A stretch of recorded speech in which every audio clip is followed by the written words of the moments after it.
This conference will now be recorded.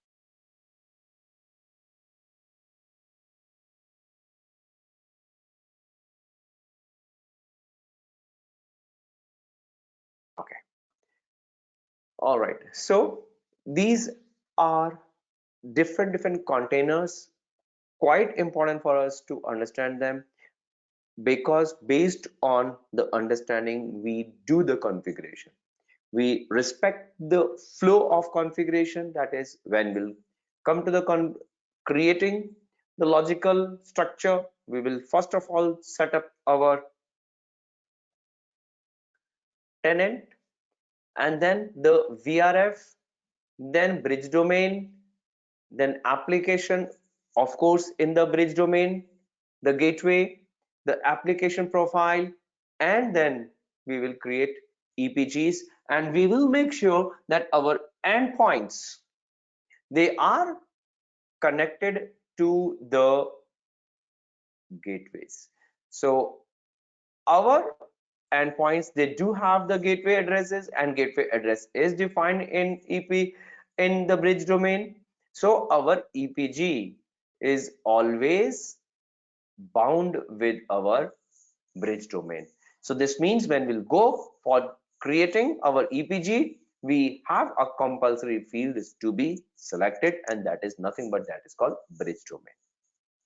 Now, looking at our topology, say this is a topology of bare metal host, wherein this is a simple first lab for the sake of our understanding, and the objective of this topology is to see how the configurations are done, how the communication is done. Configuration has got two aspects: access policy, which is nothing but physical connectivity aspect, and other is logical aspect, that is called creating the logical topology, tenant, VRF, bridge domain, application profile, and EPG inside it.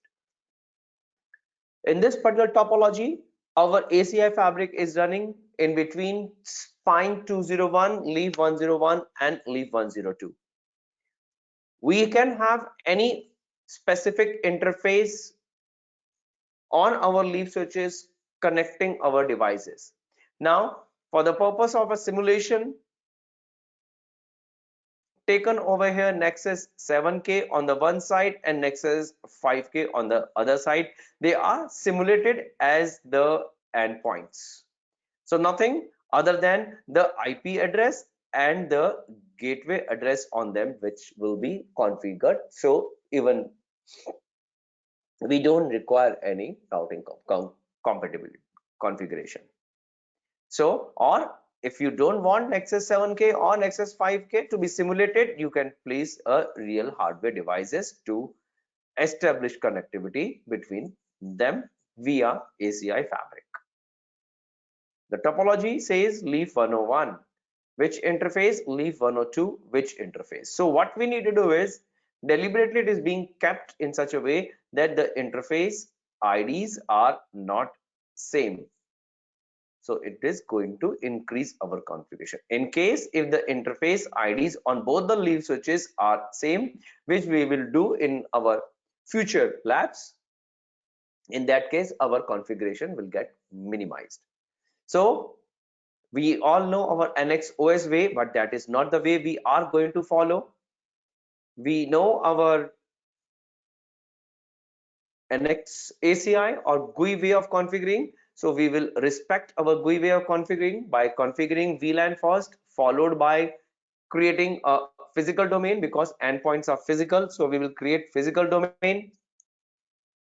We will bind our VLANs and physical domain together into a container called Attachable access entity profile.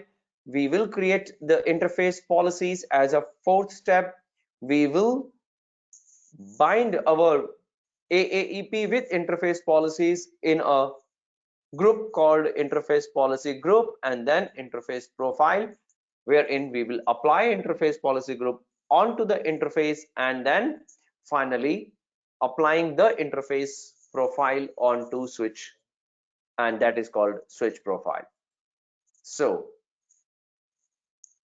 this is the topology we are going to work on in this particular first variant of the bare metal host topology, we are assuming, now let's understand, both the endpoints, they belong to the same subnet. So they don't need two separate gateways. The gateway is one which will cater to both of them. So what is going to happen ultimately, he should be able to ping to the gateway, and he should also be able to ping to the gateway, and when they are able to reach the gateway, they should be able to connect. Now where this gateway actually is residing, this is not residing in any of the physical box, but this is there inside, where? Inside ACI Fabric. To this particular gateway, a MAC address will be assigned. The concept of the VXLAN comes into the picture, wherein we spoke about Anycast gateway MAC address. So once it is done, we can do a micro-segmentation also in this. Micro-segmentation means what? The two endpoints which do belong to the same family, but we can stop communication between them. That is the simple definition of micro-segmentation. And the very first and simplest way of handling a micro-segmentation is called Intra Epg Isolation. What is an Intra Epg Isolation? In which the communication between these two endpoints can be stopped, can be barred by just simple click of one option. We will take a look onto that as well, how to do micro segmentation using Intra Epg Isolation. So what we need to do as a flow of our access policies, first we need to create our VLAN, then the domain, AAEP, attachable access entity profile, interface policy for the link, for the CDP, for the LLDP. All these interface policies should actually be dependent on the leaf switches and the connectivity of the leaf switches which is with the device. For example, leaf 101, it is connected to our Nexus 7K, and leaf 102 interface 1/21 is connected to, say, Nexus 5K. We need to be very clear about the speed as supported by the device on his interface and on his interface. If he supports 10 GB but he supports only 1 GB, then we need a separate interface policy for him and for him. If he supports for 10 GB and 1 G both, then we can have the same interface policy that can be applied on both. So CDP on if you have the Nexus devices, LLDP on in case if you have non-Cisco devices, CDP for Cisco and LLDP for non-Cisco neighbors. By the virtue of the behavior over here, that is this particular endpoint is connected to a leaf on, say, interface 1/29, and he is connected on interface 1/21. So interface ID on the two leaf switches are different. That is the reason we need to create two separate interface profiles.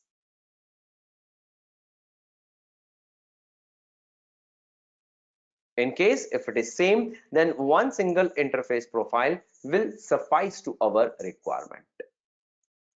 That is an important point. And then the interface profile need to be connected to the switch profile.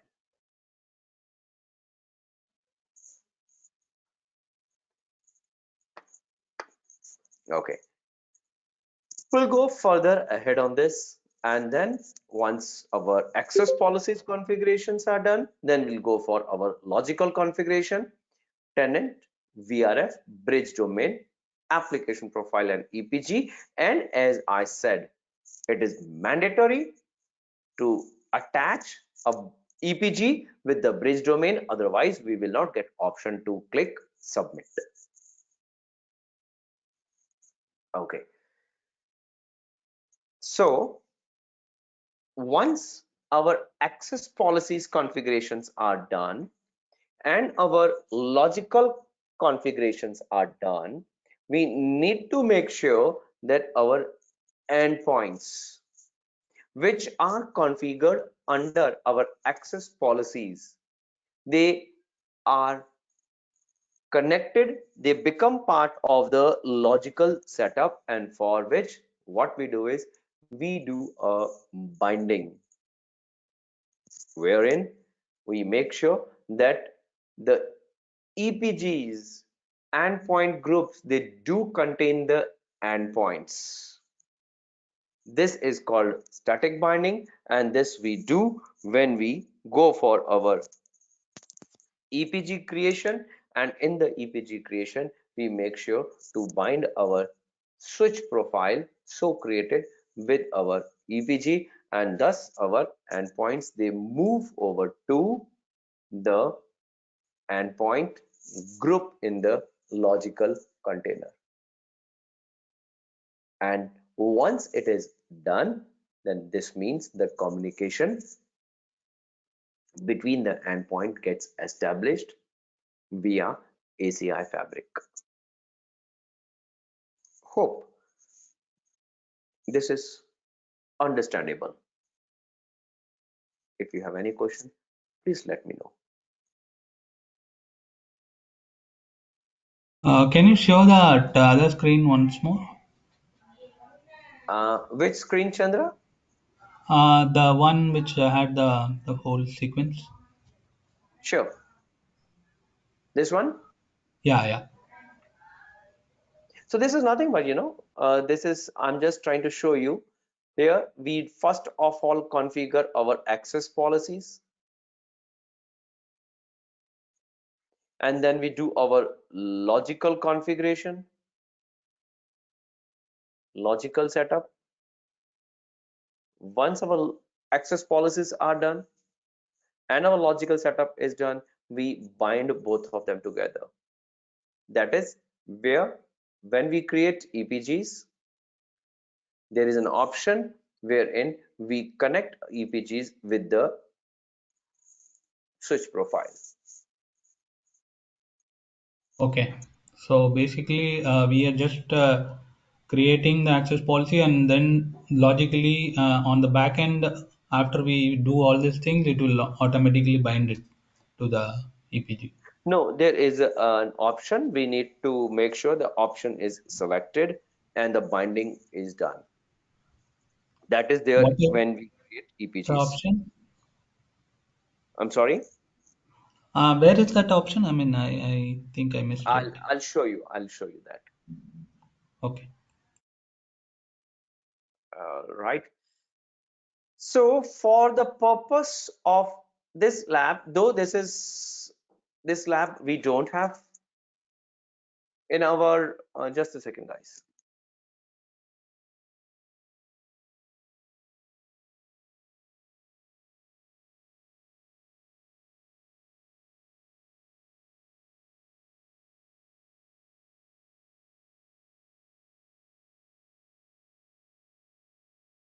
All right. So this lab is not doable in our D cloud. Reason being, it is hardware, and D cloud provides us all virtual devices. Okay, but I'll show you that. And so for the purpose, let's try to do this lab where again in our D cloud, of course, some limitation. I'll show you. The lab for the D cloud is the same, getting started with Cisco ACI version 4.2, and this lab before starting requires a fabric discovery. So over here you will get a chance to look at into how the fabric discovery happens. That is the fabric initialization. Very important task it is, and the password is Cisco 1 2 3 4 5, and we will log in. The moment we log in, where the controller is not at all configured, nothing is being done. So what it expects us to do, it expects us to begin the first time setup. How do we do it? Either we can click over here, or we can go to quick start, and the same option will come over there as well. So if I do not show on login, if I want to, I show you. Suppose if I close this, system, quick start, and first time setup of ACI Fabric, the option is here and the same. Now let us do configure the Fabric quickly. So the first leaf we have found out, 101, switch name, leaf 1, leaf, submit, and immediately then the two spine switches will be discovered. Once the spine switches are discovered, we will register them as well. So the lab workbook so shared with you guys has all the sufficient details. I will fill those details with regards to out of band management addresses as well.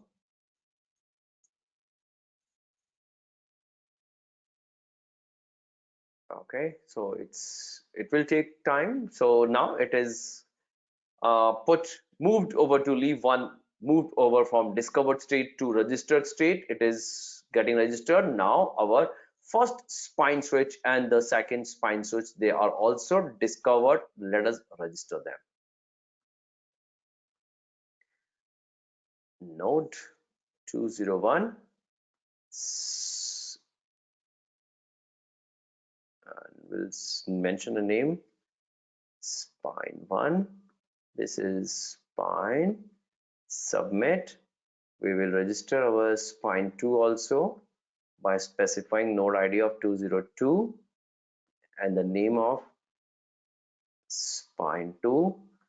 Click spine, submit. Now we have initiated the process to register our spine switches. We can see the leaf 101 is already registered and it is an active state. I'll just continue. I do understand it hangs, so go back to this. Okay, so currently both spine switches are getting registered. Leaf 102 needs to be discovered. It is discovered. Now let us register it as well.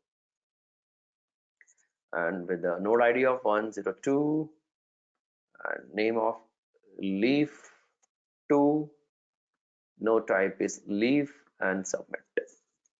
It takes few minutes for them to get registered. So what we can do is we can Ashish, when select this unknown option? sorry, unknown option. Yes. When this unknown option comes. Yeah. For example, we selected spine, then leaf. What is the use case for this unknown option? Unknown option is the sequence of the registration process. So it undergoes different stages, like inactive, first is discovering, then unknown.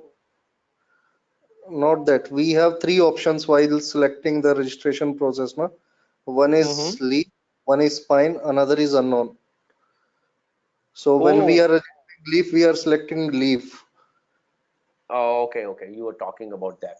Unknown means when I have not actually done it in the fabric. Can we have a device which is not known to the fabric? I have not seen. I'm sorry, I really do not know the answer of this, because my understanding is we need to have a dedicated spine switches, programmed spine switches, and programmed leaf switches. Unknown, no idea. It's a good question. Let me note down. this particular question somewhere.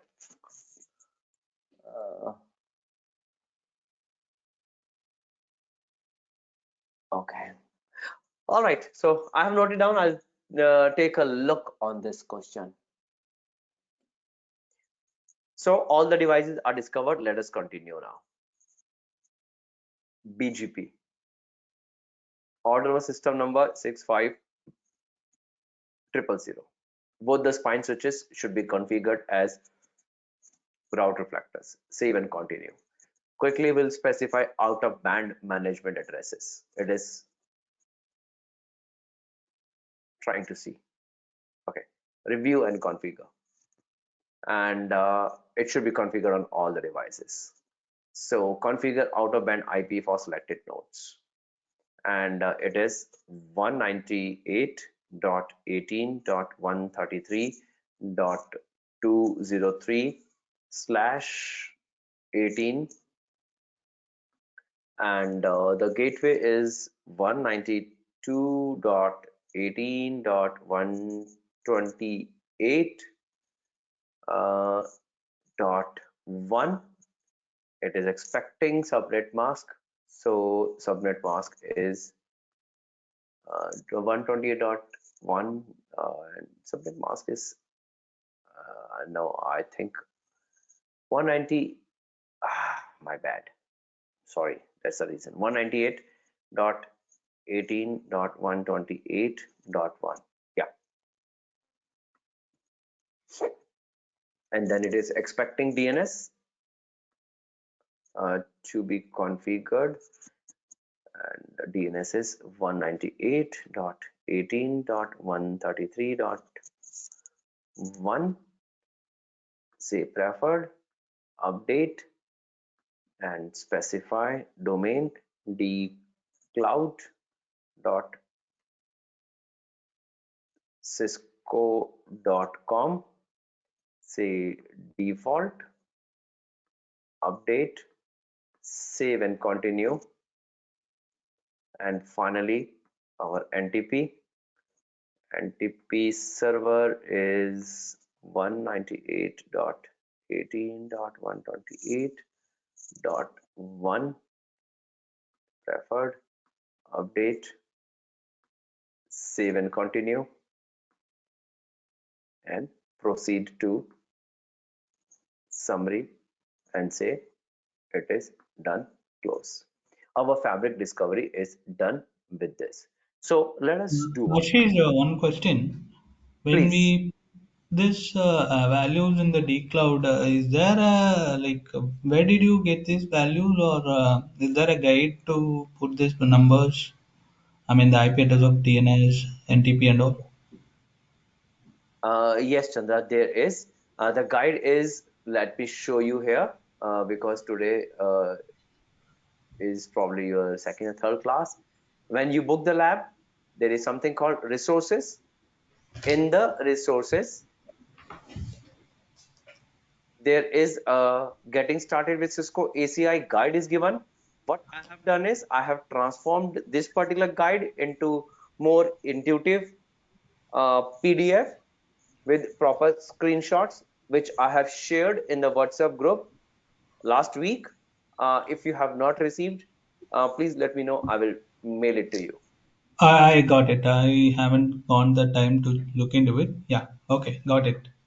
So basically, all the information is there in this guide. So we have to give the same values into the for the. Absolutely, Okay. Thank you. absolutely. All right. So Ashish, now, more question yes, over please. here. In case we are not configuring domain name and DNS server over there, then will it impact the configuration of the fabric, setting up the nodes over there? Okay.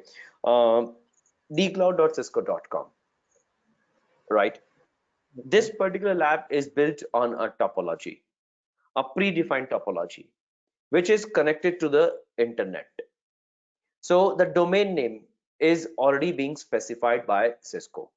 So the same domain name we do ensure to specify.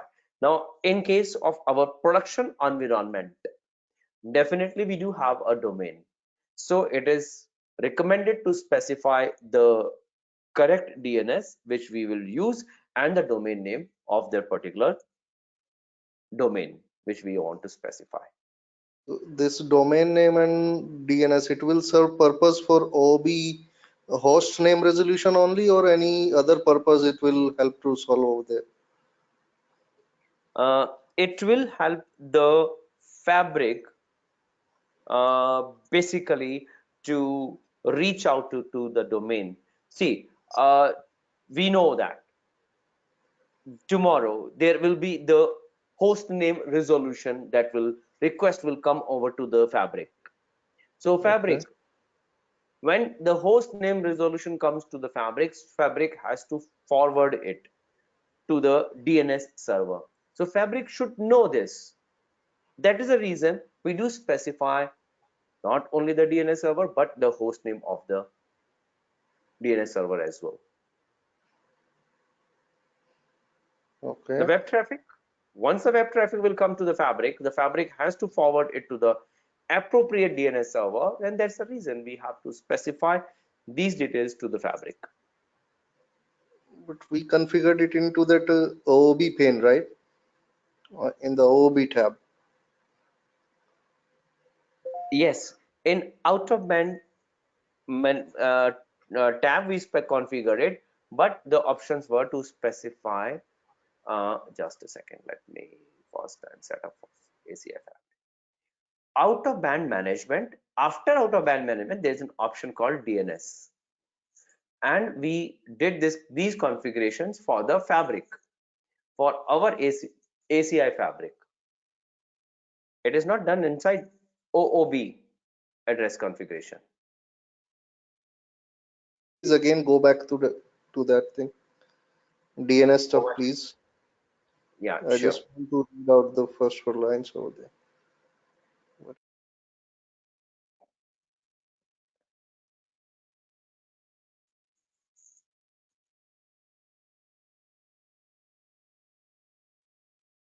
Is it okay? It says like the OOB connection will be used for DNS communication. So each and every time, whenever any name will be queried, then it will be forwarded through the OOB connection. Is that what they're trying to say over here? Okay, what it says is configure DNS servers and search domains to allow leaf, spine, and epic to query DNS names. The OOB connections will be used for DNS communication. This sentence says, oh, one second. This is the sentence. Yeah. Out of band connection, which means 198.18.133.203/18 subnet, which we specified, this particular subnet will be used. So this means whenever out of band connection will be used for DNS communication, this means the ACI Fabric, in order to reach to the DNS setup, will use out of band network, that is called management network, to reach out to the DNS server. So the reachability to the DNS server, or in case the best recommended practice is the DNS server should be there inside us, and that's the reason we do need to specify DNS server address which belongs to the same out of band management network. So for all the spine switches and the leaf switches, their understanding is the DNS server also resides in the same management segment as the leaf and spine switches they are residing in. For example, we do have, say, DNS server here, and the DNS server, all of them, as we know, They will be connected to the management switch, all the devices along with DNS. So reachability for the ACI Fabric devices to DNS server will be a direct reachability, because say we have the endpoint connected over here. Now endpoint will send the DNS query request to whom? To the leaf switch. Leaf switch will use the out of band management interface to reach out. Let me change the color. So a DNS request comes from endpoint, goes to leaf switch. Leaf switch now will use the out of band management interface to reach out to the DNS server. This is our MGMT switch, and the host name will be resolved. Does it make sense, Deepak? I think it's clear. Still a bit confused. Okay, tell me, what is your confusion? What I'll do, I'll try to pull out these details in my environment too. Can you please Okay. assist me, like I can check these details in production or in my test rig? Definitely, what you can do is, first of all, you must be having an IP sheet, Yeah. right? In your IP sheet, just take a look on all the devices, the device addresses of your DNS of all your spine switches and leaf switches, and say one of your endpoint, Okay. wherein you will see that all the devices, leaf switch, spine switch, DNS server, first of all, they will be residing in the common management block, management subnet. Okay. So once it is done, just, and if you have Wireshark available with you, just run the Wireshark and try to resolve a name, or best is, first of all, try to ping from your machine to the DNS server. Okay. A machine, as we know, that is being provided with the DNS server IP address as well.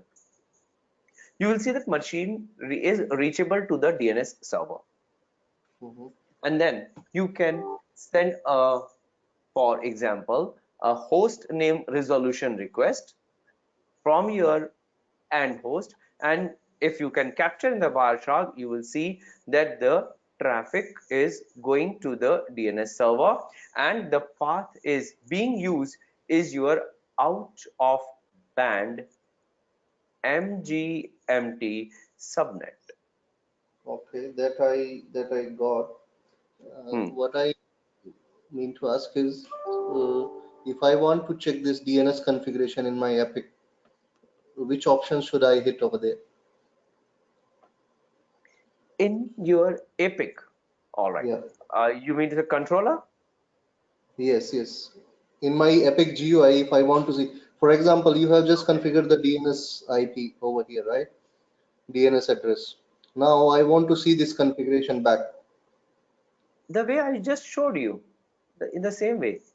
What you need to do is, the best thing is, let me cancel it, close it, go to system, go to quick start,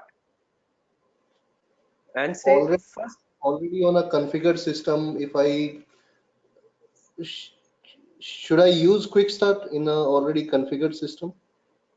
I am not suggesting you to reconfigure it, but yes, you can at least check in this way. There are probably some other ways also, I'm sure, not probably, but sure, there are ways. So you can go over here and you can check the, you can say edit configuration, and you can check over here. This is one way. Other way should be under system. I have to check, probably it is dashboard. Under dashboard, no, not under dashboard, you will get config zones audit. I have to check where we can see the DNS configurations on the controller. Okay. DNS settings. One more query I'm having. Whenever I'm logging into my production Epic, I always get that welcome to Epic page. Always you get it? Yes, It's probably because there is a check box.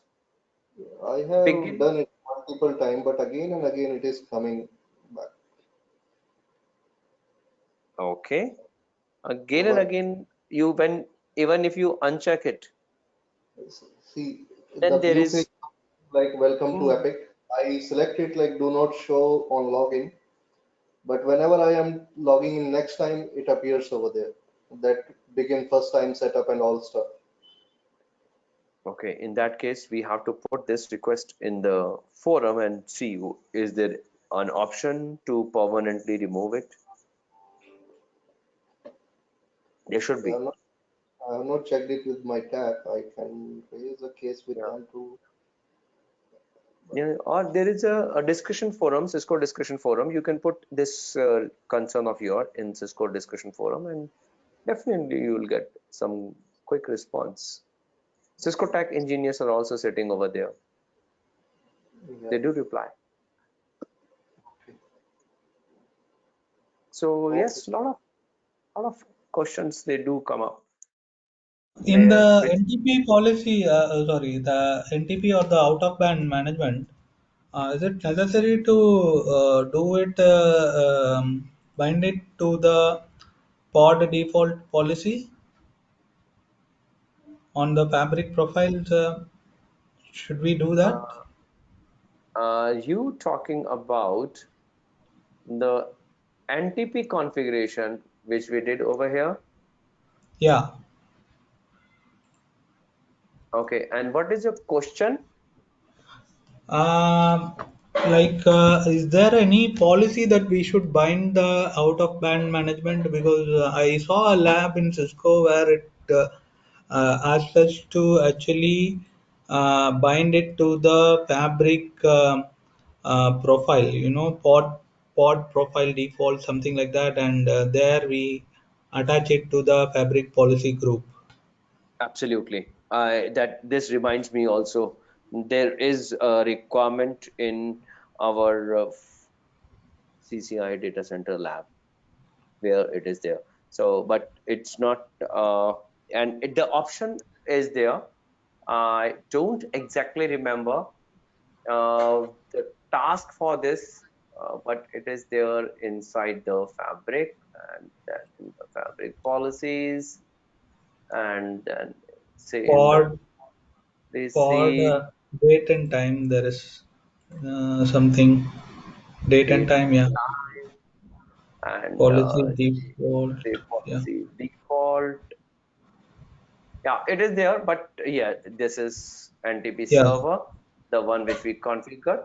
So this, what it is trying to tell you is, in case if NTP server is not configured for certain specific policies, it is mandatory to have NTP server, then you have to configure it. Since we have configured it during the initial setup, that is the same, it is reflecting over here. Okay, got it. So when we do it in the initial setup, it will automatically come here and configure. Otherwise, we have to do it in this way. Absolutely. Otherwise, we have to do in this way. And this is required for some specific task. I remember it is there in the question. Okay. Okay. Good question, Chandra. It is brilliant. Okay. So we are done with the fabric discovery. Let us come to our requirement. Though this particular lab couldn't be fulfilled because of the lack of physical devices, but we will definitely do our configuration. So what we are going to do here is, first of all, the flow of physical configuration. Quickly we are going to do, we have got two leaf switches. We are going to assume that the leaf switches, they have these very interfaces. We'll just do a simulation kind of configuration. So That will just give us a comfortable hands on to this. So Fabric tab, we are in access policies. We'll go to the pools, the VLANs, right click, and we say create VLAN pool. VLAN pool, say BMH for bare metal host, and then say VLAN. We will create static allocation for the VLAN pool. Encapsulation block, we will specify say 100 and 100. Static allocation when we have the physical devices. Dynamic allocation when we have the virtualized servers, virtualized VMs. In our next lab, we'll do our dynamic allocation and then click submit. The first step, VLAN creation, is done under pools. Then our physical and external domains. The virtual domain is not mentioned over here. Point to be noted.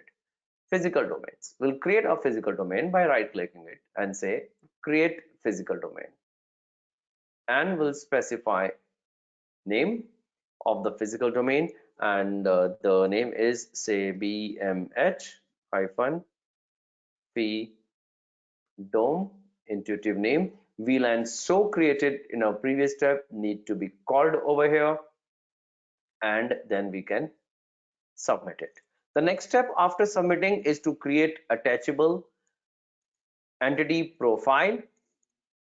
We are just respecting the flow, so we are not creating. Else what we can do is we can create the attachable access entity profile also. My intention is to tell you where actually it is getting created.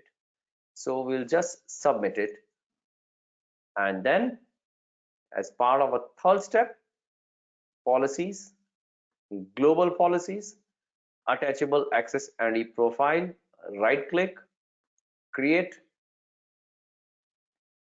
name is BMH hyphen AEP, and we will specify the domain which we created in our previous step. Domain. There we had an option to create attachable entity profile. We could have created there as well. Once you are comfortable, you can do that over there also, and then next and finish. With this, our AAEP is done. Once our AAEP configuration are done, we need to create the interface policies. We assume that the interface policies to be applied on interface 1/29 and 1/21 of two separate leaf switches are same. Challenge sometimes may come. Suppose if you create an interface policy, link policy of 100 or 10 gig, and 10 gig is not supported on one leaves interface connected to a different device. In that case, it will not work. You have to create a separate or the same which can support both the interfaces of two different devices. All right. What we are going to do is quickly we will go to the policies, interface, link level. This is for the speed, so we believe in giving GBPS intuitive name, and speed we will specify as specified in the name. Click submit. We then will go for say CDP interface, CDP on admin state enabled, submit. If we want, we can create LLDP interface policy also. Create LLDP interface policy, LLDP on receive and transmit both are enabled. and submit. As per our requirement, we are done with our interface policies. We need to group them together along with AAEP.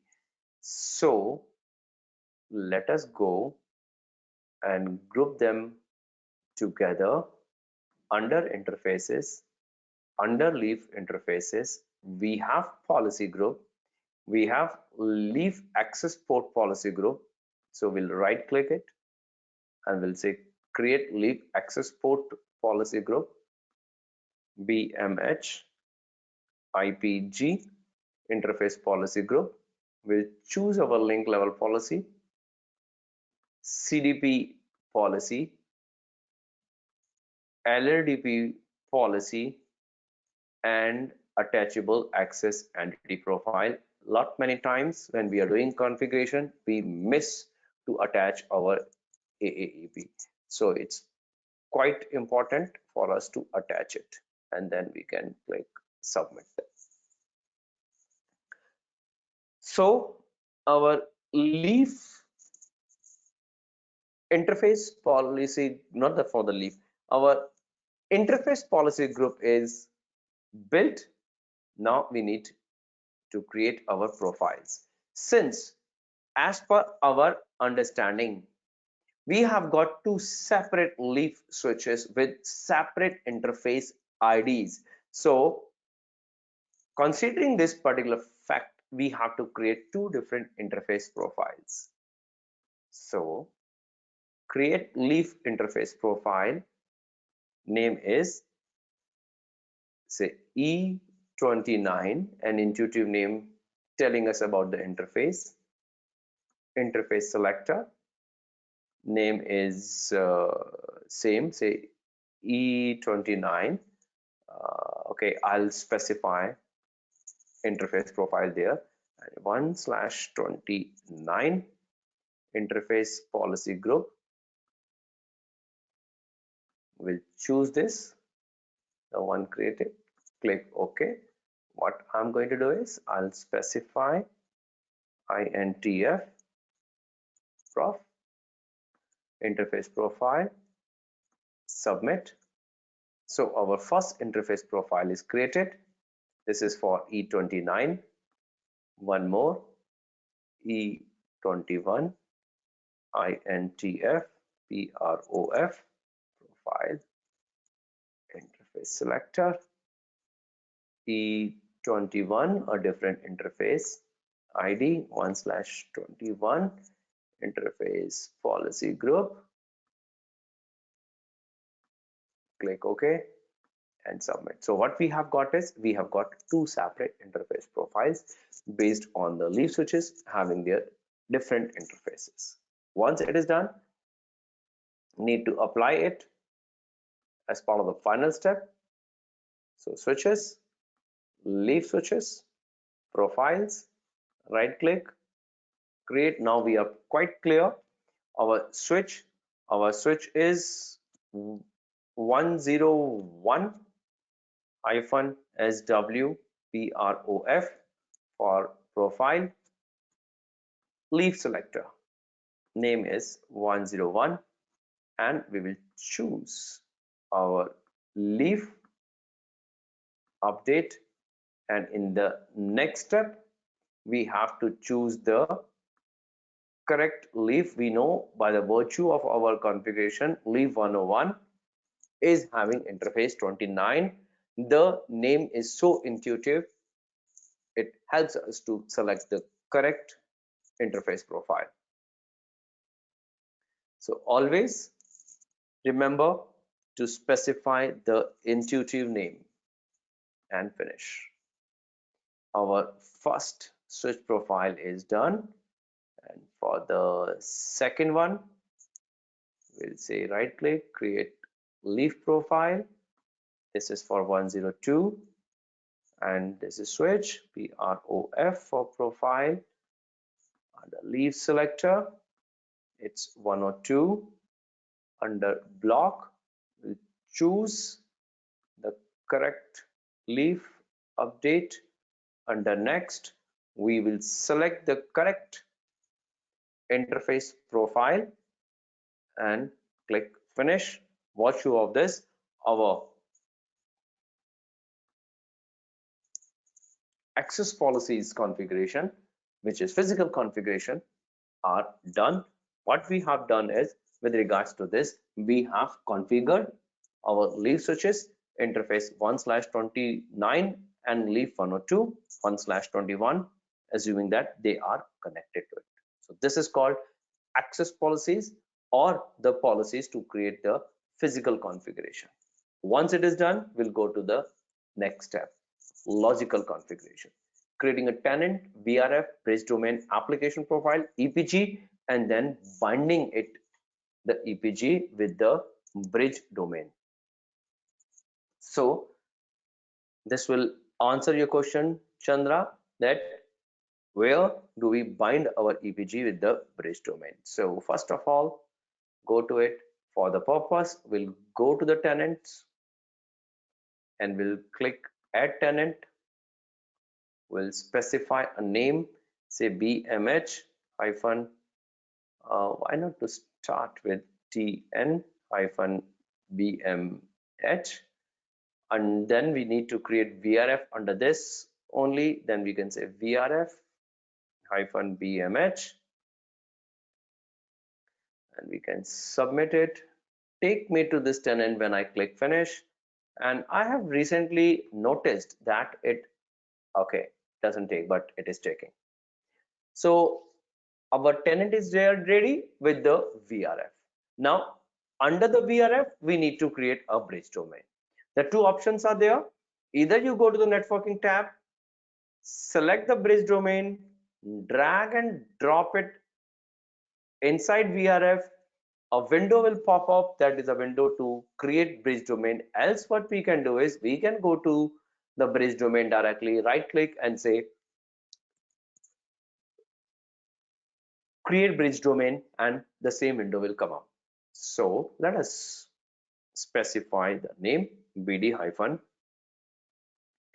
BMH, and we will go to the layer 3 configuration tab, wherein we need to specify the subnet, which is gateway IP 10.1.1.1/24, or whatever is the gateway, we need to specify it. There are a lot of other options. These options we will use to customize various based on various requirements in future. So we'll click OK. So gateway IP address is being configured. Advanced troubleshooting tab not required. We are not going to choose any of the options, and done. With this being done, our next step is application profile. So we need to create application profile and say the name of application profile is AP-BMH, and we can directly click submit, or we can create EPG. I am just going to submit it, and then inside the application profile we have application EPG. We can right click, create application EPG, and say the name is eWeb. First of all, let's say EPG hyphen web, and there is bridge domain option. We need to choose the bridge domain. Very important it is to specify the bridge domain over here. Now under this we have a lot of options like Intra Epg Isolation option, which provides us micro-segmentation. We have an option to shut down the EPG if we don't want EPG to work. We have an option to associate to VM domain profile. So this is when our endpoint group needs to be pushed into our virtual environment. So we will talk about it later on, say tomorrow. And do we have any other option? We don't have. So what we do is we will click finish over here. Now our EPG is being created, our entire topology is being created, but the next part is, so we have got our access policies configured, we have got our logical configuration done, but what about binding the EPG with the switch profile? So for this purpose, what we do is, say we have got EPG here, we right click EPG and we say add physical domain association. There is an option for VMM domain association. There is an option for physical domain association. There are so many other options. Well, we will be using them later on. Physical domain profile, we have this over here, and we will submit it, and what we else need to do is Fabric access policies, and then we have got our switches, leaf switches profile, and 1 second,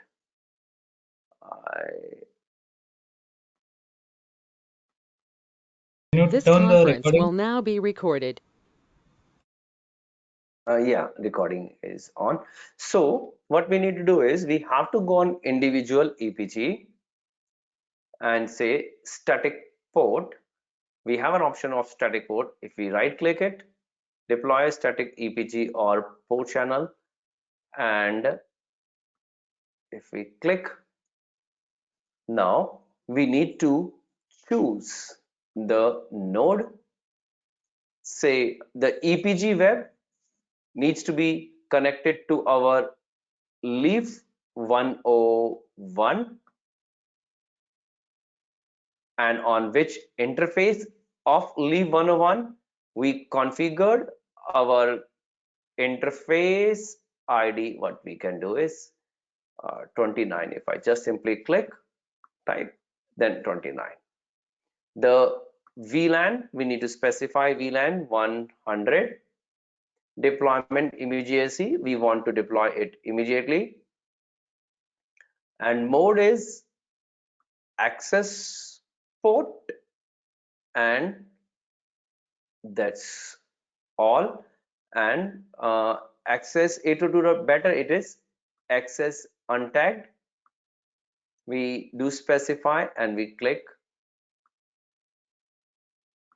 submit. So this is the way we can bind our EPG web with our this. One more binding is required, because we have got our node 102 and the interface is E1/21, VLAN is 100, deployment immediate, access is untagged, and submit. This configuration is required only and only if we have our bare metal hosts. In case if it is virtual machine, then it is called association to VM domain profile. Virtue of this, our configuration gets over, let's go back on our topology. Our endpoints will move over to the EPG. Of course, they will maintain their connectivity to the physical connectivity to their respective leaf switches, and communication will happen. So this complete topology achievement is what we do look for.